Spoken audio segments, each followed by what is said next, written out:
ಇವತ್ತು ಸ್ವಾಮಿ ವಿವೇಕಾನಂದರ ಒಂದು ಜನ್ಮ ದಿನಾಚರಣೆಯನ್ನು ನಾವು ಮಾಡ್ತಾಯಿದ್ವಿ. ಸ್ವಾಮಿ ವಿವೇಕಾನಂದರು ಸದಾ ಯುವಕರಿಗೆ ಪ್ರೇರಣೆಯನ್ನು ಕೊಟ್ಟಂಥ ಒಬ್ಬ ಧೀಮಂತ ಯೋಗಿ.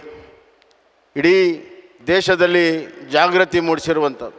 ಜ್ಞಾನ ಮತ್ತು ಜ್ಞಾನ ಎರಡನ್ನೂ ಕೂಡ ಸಮಯಗೊಳಿಸಿ ಬದುಕನ್ನು ಹೆಂಗೆ ನಡೆಸಬೇಕು ಅಂತ ಸ್ವಾಮಿ ವಿವೇಕಾನಂದರು ನಮಗೆ ಹೇಳಿಕೊಟ್ಟಿದ್ದಾರೆ. ಆ ಸ್ವಾಮಿ ವಿವೇಕಾನಂದರ ಪ್ರೇರಣೆಯನ್ನು ಪಡೆದು ಇವತ್ತು ನಮ್ಮ ನೆಚ್ಚಿನ ಪ್ರಧಾನಮಂತ್ರಿ ನರೇಂದ್ರ ಮೋದಿಜಿಯವರು ಪ್ರಥಮ ಬಾರಿ ಜನಸಂಖ್ಯೆ ಅಂದರೆ ಒಂದು ದೊಡ್ಡ ಭಾರ ಅಂತ ಇಡೀ ದೇಶ ತಿಳ್ಕೊಂಡಿರುವಂಥ ಸಂದರ್ಭದಲ್ಲಿ ಡೆಮೋಗ್ರಫಿಕ್ ಡಿವಿಡೆಂಡ್ ಬಗ್ಗೆ ಮಾತನಾಡಿದಂಥ ಪ್ರಥಮ ಪ್ರಧಾನಿ ನರೇಂದ್ರ ಮೋದಿಜಿಯವರು.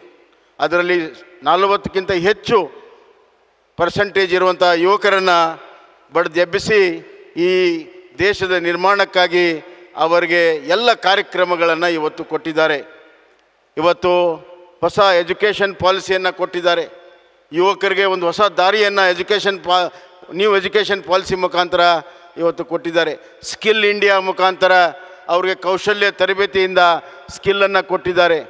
ಮುದ್ರಾ ಯೋಜನೆಯ ಮುಖಾಂತರ ಅವರಿಗೆ ಸ್ವಯಂ ಉದ್ಯೋಗ ಮಾಡಿ ಸ್ವಾವಲಂಬನೆಯ ಸ್ವಾಭಿಮಾನದ ಬದುಕನ್ನು ಮಾಡಲು ಅವಕಾಶವನ್ನು ಮಾಡಿಕೊಟ್ಟಿದ್ದಾರೆ. ಅಷ್ಟೇ ಅಲ್ಲ, ಕ್ರೀಡೆಯಲ್ಲಿ ಮೊದಲು ಫಿಟ್ ಇಂಡಿಯಾ ಅಂತ ಹೇಳಿದರು, ಆಮೇಲೆ ಖೇಲೋ ಇಂಡಿಯಾ ಅಂದರು, ಆಮೇಲೆ ಜೀತೋ ಇಂಡಿಯಾ. ಈ ಥರ ಯುವಕರಲ್ಲಿ ಒಂದು ಸ್ಫೂರ್ತಿಯನ್ನು ತುಂಬಿ ಒಲಿಂಪಿಕ್ಕಲ್ಲೂ ಅತಿ ಹೆಚ್ಚು ಮೆಡಲು ಭಾರತ ದೇಶ ಗೆದ್ದಿದ್ರೆ ಅದಕ್ಕೆ ನಮ್ಮ ಪ್ರಧಾನಮಂತ್ರಿ ನರೇಂದ್ರ ಮೋದಿಜಿಯವರೇ ಕಾರಣ ಅನ್ನುವಂಥ ಮಾತನ್ನು ನಾನು ಹೇಳಕ್ಕೆ ಇಚ್ಛಪಡ್ತೀನಿ. ಅಂಥ ಪ್ರಧಾನಿಗಳು ಇವತ್ತು ನಮ್ಮ ನಡುವೆ ಇರುವಂಥದ್ದು ನಮ್ಮೆಲ್ಲ ಯುವಕರಿಗೆ, ಕೇವಲ ಕರ್ನಾಟಕ ಅಲ್ಲ, ಇಡೀ ಭಾರತ ದೇಶದ ಯುವಕರಿಗೆ ಇವತ್ತು ಸ್ಫೂರ್ತಿಯನ್ನು ತಂದುಕೊಟ್ಟಿದೆ. ರಾಷ್ಟ್ರೀಯ ಯೋಜನಾ ಮೇಳ ಇವತ್ತು ಅತ್ಯಂತ ಅರ್ಥಪೂರ್ಣ ಯಶಸ್ವಿಯಾಗೋದಕ್ಕೆ ನಮ್ಮ ನರೇಂದ್ರ ಮೋದಿಜಿಯವರೇ ಕಾರಣ ಅನ್ನುವಂಥ ಮಾತನ್ನು ಪುನರುಚ್ಚಾರ ಮಾಡಿ, ಕರ್ನಾಟಕ ಸರ್ಕಾರ ಯುವಕರಿಗೆ ಇವತ್ತು ಸ್ವಾಮಿ ವಿವೇಕಾನಂದ ಯುವ ಶಕ್ತಿ ಯೋಜನೆ ಸುಮಾರು 5 ಲಕ್ಷ ಯುವಕರಿಗೆ ಸ್ವಯಂ ಉದ್ಯೋಗ ಕೊಡುವಂಥ ಯೋಜನೆಯನ್ನು ಇವತ್ತು ನಾವು ಪ್ರಾರಂಭ ಮಾಡ್ತಾ ಇದ್ದೇವೆ. ಅದೇ ರೀತಿ ಹೊಸ ಎಜುಕೇಷನ್ ಪಾಲಿಸಿಯನ್ನು ಮೊದಲು ಪ್ರಾರಂಭ ಮಾಡಿದ್ದು ಕರ್ನಾಟಕ ರಾಜ್ಯ ಅಂತ ಅತ್ಯಂತ ಹೆಮ್ಮೆಯಿಂದ ನಾನು ಹೇಳಕ್ಕೆ ಇಚ್ಛಪಡ್ತೇನೆ. ಅದಲ್ಲದೆ ಸುಮಾರು 75 ಜನ ಕ್ರೀಡೆಗಳನ್ನು ಒಲಿಂಪಿಕ್ಕಿಗೆ ತಯಾರು ಮಾಡಲು ಇವತ್ತು ದತ್ತನ್ನು ನಾವು ತೆಗೆದುಕೊಂಡಿದ್ದೇವೆ. ಅದಲ್ಲದೆ ಇವತ್ತು ಯುವಕರಿಗೆ ವಿಶೇಷವಾಗಿರುವಂಥ ಕಾರ್ಯಕ್ರಮಗಳನ್ನು ಇವತ್ತು ನಾವು ಗ್ರಾಮೀಣ ಕ್ರೀಡೆಯ ಮುಖಾಂತರ ಕೂಡ ನಾವು ತೆಗೆದುಕೊಂಡಿದ್ದೇವೆ. ಹೀಗೆ ಯುವಕರನ್ನು ದೇಶ ಕಟ್ಟಲು ನಮ್ಮಷ್ಟಕ್ಕೆ ನಾವೇ ಸಮರ್ಪಣೆ ಮಾಡುವಂಥ ಮತ್ತು ಬೇರೆ ಬೇರೆ ರಾಜ್ಯದಿಂದ ಬಂದಂಥ ಯುವಕರ ಎಲ್ಲ ವಿಚಾರಗಳನ್ನು ತಿಳ್ಕೊಳ್ಳುವಂಥ ಈ ರಾಷ್ಟ್ರೀಯ ಯೋಜನಾ ಮೇಳ ಸ್ವಾಮಿ ವಿವೇಕಾನಂದರ ಹುಟ್ಟುಹಬ್ಬದಲ್ಲಿ ಅತ್ಯಂತ ಯಶಸ್ವಿಯಾಗಲಿ ಅಂತ ನಾನು ಹಾರೈಸಿ ಮತ್ತೊಮ್ಮೆ ಹೇಳಕ್ಕೆ ಇಚ್ಛಪಡ್ತೇನೆ. ಪ್ರಧಾನಮಂತ್ರಿ ನರೇಂದ್ರ ಮೋದಿಜಿಯವರ ಆಗಮನದಿಂದ ಇಡೀ ಕರ್ನಾಟಕದ ಯುವಕರು ಅತ್ಯಂತ ಹರ್ಷ ಹೊಂದಿದ್ದಾರೆ, ಪ್ರೇರಣೆಯನ್ನು ಹೊಂದಿದ್ದಾರೆ. ಅವ್ರಿಗೆ ಅಭಿನಂದನೆಯನ್ನು ಸಲ್ಲಿಸಿ, ತಮಗೂ ಕೂಡ ಅಭಿನಂದನೆ ಸಲ್ಲಿಸಿ ನನ್ನ ಮಾತನ್ನು ಮುಗಿಸ್ತೇನೆ. ಧನ್ಯವಾದಗಳು. 3,000 ಮಠ, ಸಿದ್ಧಾರೂಢ ಮಠ, ಇಂತಹ ಅನೇಕ ಮಠಗಳ ಕ್ಷೇತ್ರಕ್ಕೆ ನನ್ನ ನಮಸ್ಕಾರಗಳು.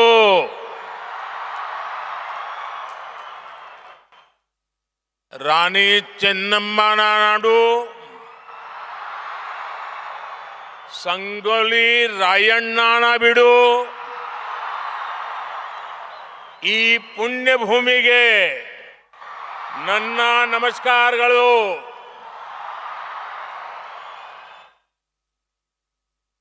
कर्नाटका का ये क्षेत्र अपनी परंपरा, संस्कृति और ज्ञान के लिए प्रसिद्ध है. यहां की अनेक विभूतियों को ज्ञानपीठ पुरस्कार से सम्मानित किया गया है. इस क्षेत्र ने देश को एक से बढ़कर एक महान संगीतकार दिए हैं. पंडित कुमार गंधर्व, पंडित बसवराज राजगुरु, पंडित मल्लिकार्जुन मानसोर, भारत रत्न पंडित भीमसेन जोशी और पंडिता गंगूबाई हंगल जी को मैं आज हुबली की धरती पर आकर नमन करते हुए अपनी श्रद्धांजलि देता हूं। साथियों, साल 2023 में राष्ट्रीय युवा दिवस का ये दिन बहुत विशेष है। एक और ये ऊर्जा महोत्सव और दूसरी ओर आजादी का अमृत महोत्सव। उठो, जागो और लक्ष्य से पहले मत रुको। एली एद्ददेली गुरु मटवा तनका निल्लदी। विवेकानंद जी का ये उद्घोष भारत के युवाओं का जीवन मंत्र है। आज अमृतकाल में हमें अपने कर्तव्यों पर जोर देते हुए अपने कर्तव्यों को समझते हुए देश को आगे बढ़ाना है। और इसमें भारत के युवाओं के सामने स्वामी विवेकानंद जी की बड़ी प्रेरणा है। मैं इस अवसर पर स्वामी विवेकानंद जी के चरणों में नमन करता हूं। अभी कुछ दिन ही पहले कर्नाटका की धरती के एक और महान संत श्री सिद्धेश्वर स्वामी जी का देहावसान हुआ है। मैं सिद्धेश्वर स्वामी जी को भी आदरपूर्वक श्रद्धांजलि अर्पित करता हूं। साथियों, स्वामी विवेकानंद जी का कर्नाटका से अद्भुत रिश्ता था। उन्होंने अपने जीवन काल में कर्नाटका और इस क्षेत्र की कई यात्राएं की थी। बंगलुरु जाते समय वो हुबली, धारवाड़ भी आए थे। इन यात्राओं ने उनके जीवन को एक नई दिशा दी थी। मैसूरू के महाराजा भी उन लोगों में से एक थे जिन्होंने स्वामी विवेकानंद जी को शिकागो यात्रा में उनकी मदद की थी। स्वामी जी का भारत भ्रमण इस बात का भी प्रमाण है कि कितनी ही सदियों से हमारी चेतना एक थी। एक राष्ट्र के रूप में हमारी आत्मा एक थी। ये एक भारत श्रेष्ठ भारत की भावना का अमर उदाहरण है। इसी भावना को अमृत काल में देश नए संकल्पों के साथ आगे बढ़ा रहा है।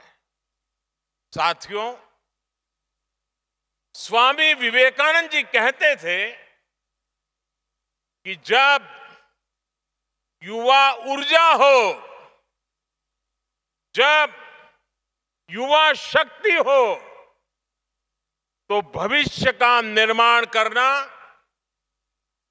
राष्ट्र का निर्माण करना उतना ही आसान होता है।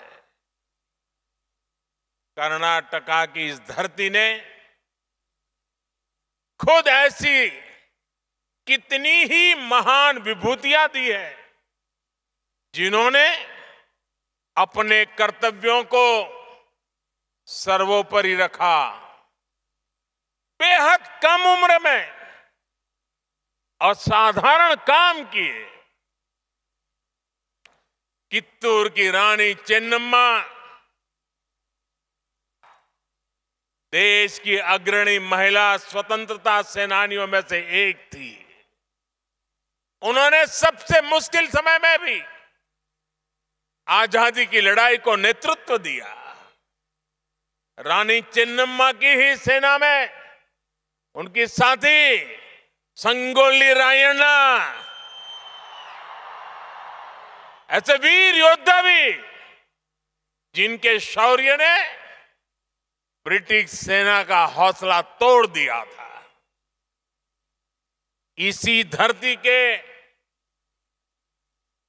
नारायण महादेव डोनी मात्र 14 साल की उम्र में देश के लिए बलिदान देने वाले शहीद बने थे। युवा की जीवटता क्या होती है, उसके हौसले कैसे मौत को भी मात दे सकते हैं, ये कर्नाटका के सपूत लांस नायक हनुमंथप्पा खोप्पड़ ने सियाचिन के पहाड़ों में दिखा दिया था। -55 डिग्री तापमान में भी वो 6 दिन तक मौत से मुकाबला करते रहे थे और वहां से जिंदा निकल करके आए थे। ये सामर्थ्य केवल शौर्य तक ही सीमित नहीं है। आप देखिए, श्री विश्वेश्वरैया जी ने इंजीनियरिंग में अपना लोहा मनवाकर ये साबित किया कि युवा प्रतिभा किसी एक दायरे में बंधी नहीं होती है।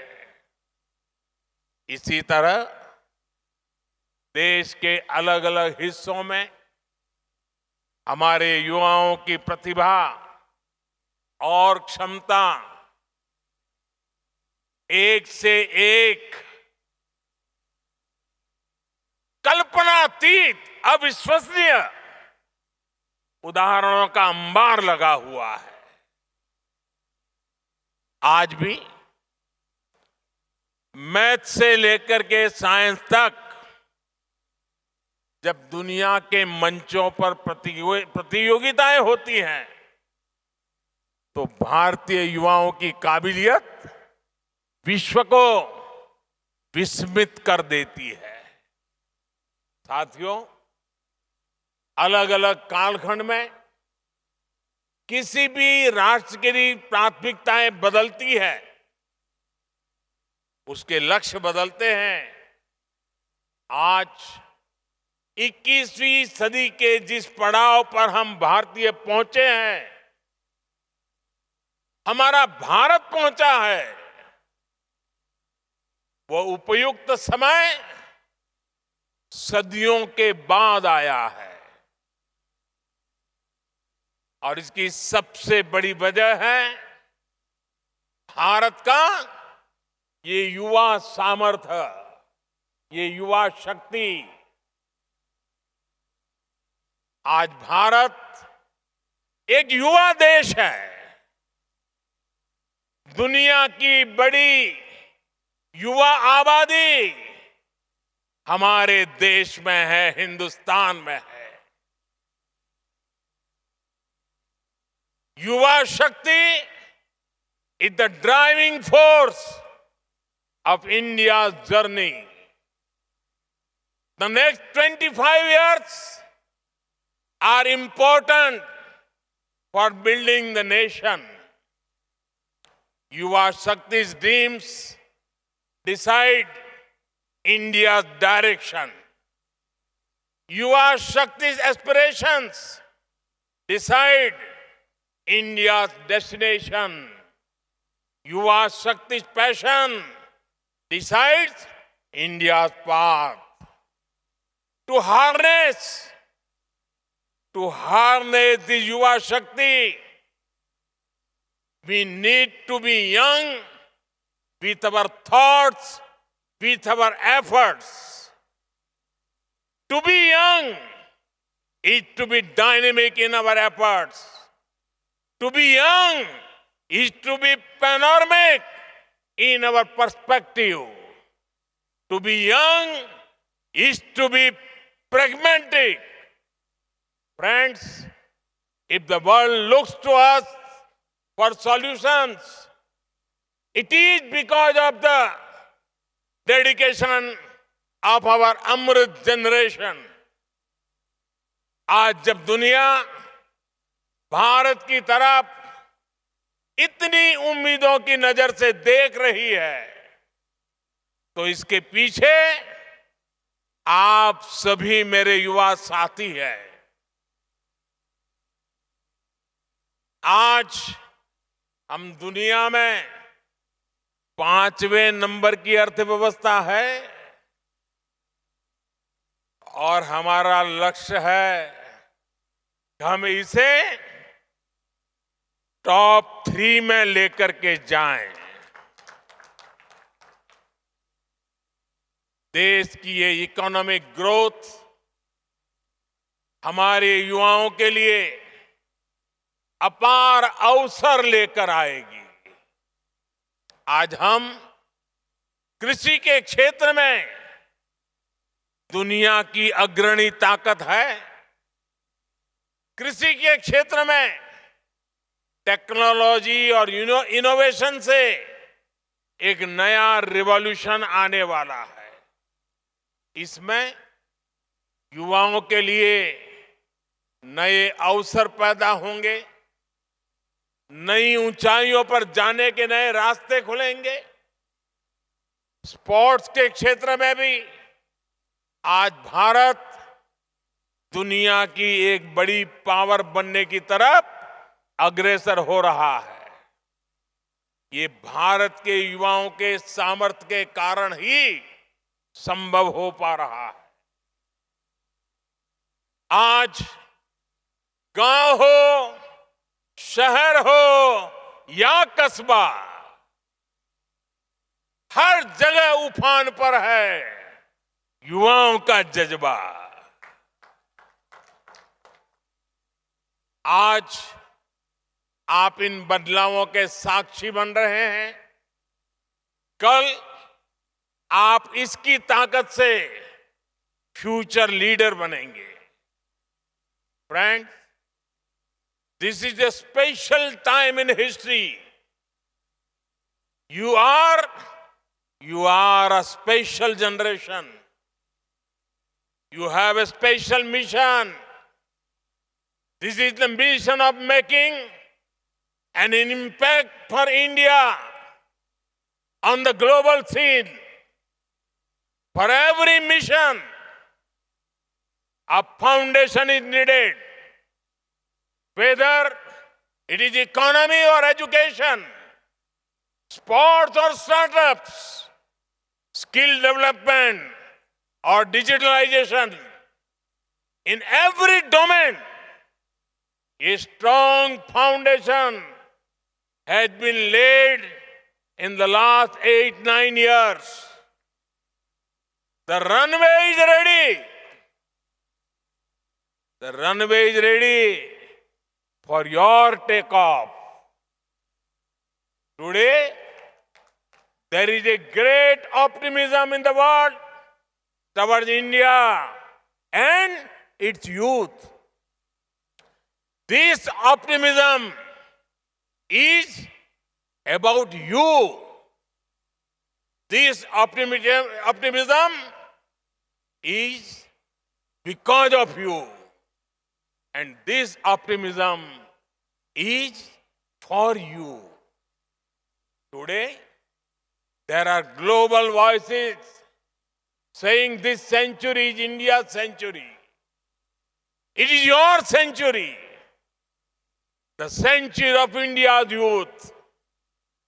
There are global surveys saying majority of the big investors want to invest in India. These investors want to invest in you, India's youth. Indian startups are getting record investments. Many global companies are setting up manufacturing plants to make in India. From toys to tourism, defense to digital India is making headlines across the world. So, this is a historic time when optimism and opportunity are coming together. साथियों, हमारे देश में हमेशा से नारी शक्ति को और नारी शक्ति ने राष्ट्र शक्ति को जागरूक रखने, राष्ट्र शक्ति को बढ़ाने का काम किया है। अब आजादी के इस अमृत काल में महिलाएं, हमारी बेटियां और नए नए पराक्रम करके दिखा रही है।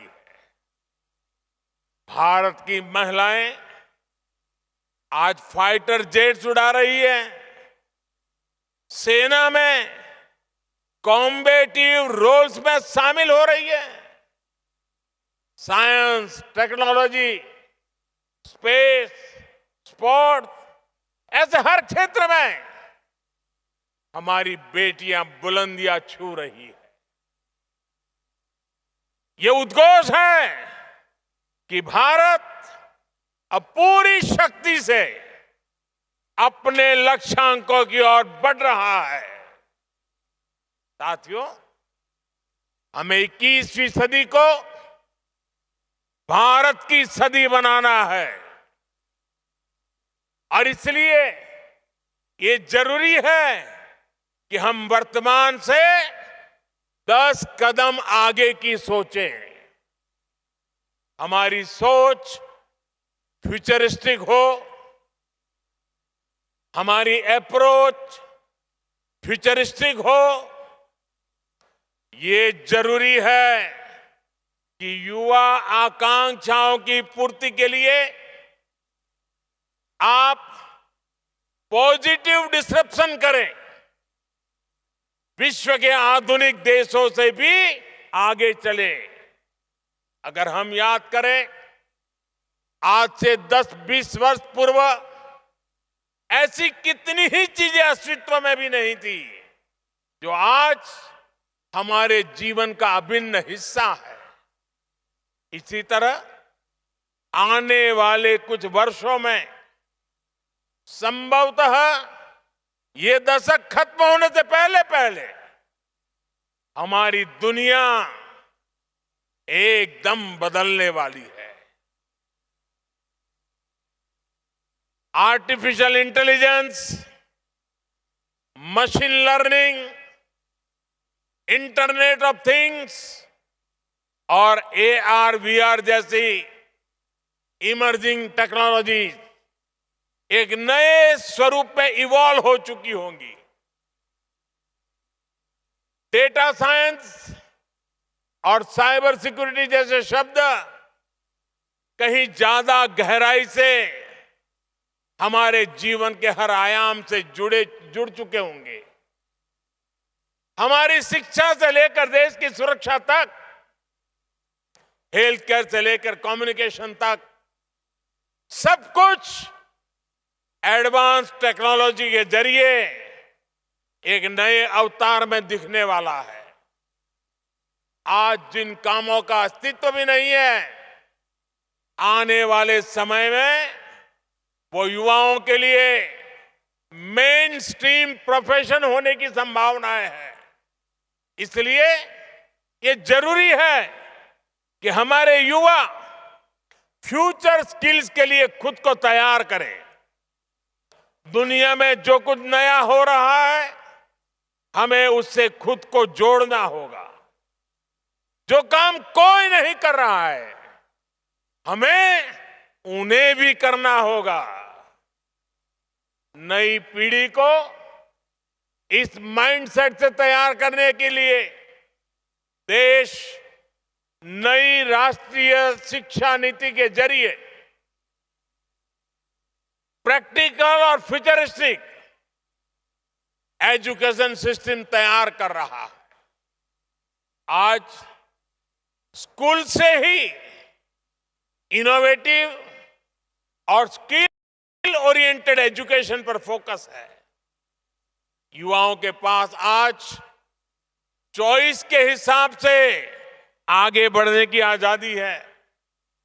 ये बुनियाद भविष्य के भारत का निर्माण करने वाले फ्यूचर रेडी युवाओं को तैयार करेगी।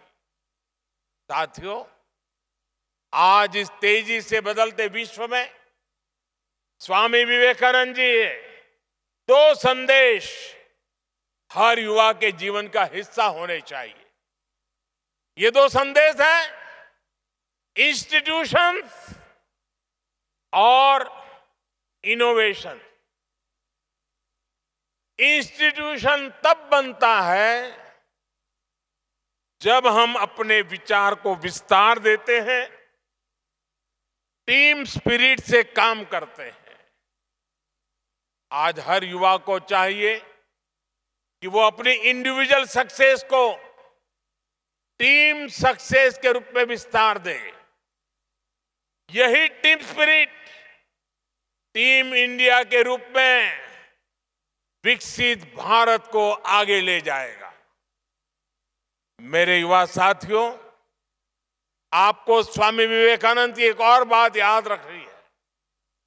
इनोवेशन के लिए भी स्वामी विवेकानंद जी कहते थे, हर काम को 3 चरणों से गुजरना पड़ता है: उपहास, विरोध और स्वीकृति। और अगर इनोवेशन को एक लाइन में परिभाषित करना है तो वो यही है। उदाहरण के लिए, कुछ साल पहले देश में डिजिटल पेमेंट्स की शुरुआत हुई थी, तो कुछ लोगों ने इसका खूब मजाक उड़ाया था। स्वच्छ भारत अभियान शुरू हुआ तो भी इन लोगों ने कहा कि ये सब भारत में चलने वाला नहीं है। देश गरीबों के लिए बैंकों में जनधन खाते खुलवा रहा था, योजना लेकर आया, उसका भी मजाक उड़ाया। कोविड के समय हमारे वैज्ञानिक स्वदेशी वैक्सीन लेकर आए तो उसका भी उपहास किया गया कि ये काम भी करेगा या नहीं। लेकिन अब देखिए, आज भारत डिजिटल पेमेंट में वर्ल्ड लीडर है।